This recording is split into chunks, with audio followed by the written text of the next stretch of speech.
The head of the Abbott Government's curriculum review has backed a return to corporal punishment in Australian schools.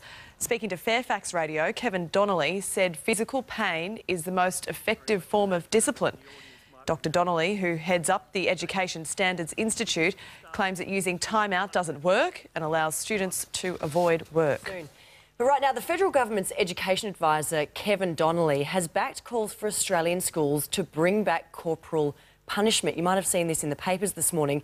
He's saying that methods like time-out zones are too weak and can lead to students actually avoiding work. Yeah, we've been getting some divided feedback on this topic online. Kate writes, we are in the 21st century. Will it really make a difference? There's nothing worse than seeing a little kid get hit. David agrees with Kevin Donnelly. Good idea. Being nice isn't working. When I went to school, I'm not talking about absolute cruelty, just a slight brush was enough. And we got this in from Dylan. Bring it back, Dylan says. I used to cop it at school on my left hand so I could still write.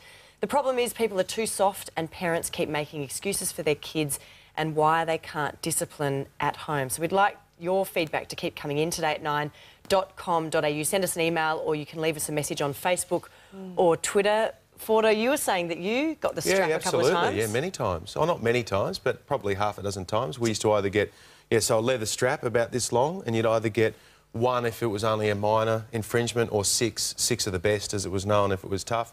And look, it was enough to, and I'm not saying that you've got to do it in 2014. I think it's really up to parents. I mean, parents will decide whether or not they want that kind of discipline for their kids. I've got to say, it was good for me. It worked for me, only because we knew that there were certain things that if you crossed that line, we knew, and there weren't many things you're afraid of as a kid. When, I wasn't concerned about getting a detention or anything like that, but getting the strap was a big deal. You did everything you could to avoid it. So well, every child responds differently, don't they, to discipline? And the big issue here is that teachers can't win. They're either too hard, they're not hard enough. It's just so inconsistent, isn't it? Yeah. Whether I'd like someone else strapping my child, that's another question, because I don't know whether, you know what I mean? Now that I'm thinking about it, would I want someone, taking out a cane or a strap on my child? Possibly and probably not. Yeah, that's where it's really difficult. It didn't hurt me, I've difficult for teachers too, puts them in a difficult position. Keep your feedback coming in today at 9.com.au. We're going to talk about that throughout the morning.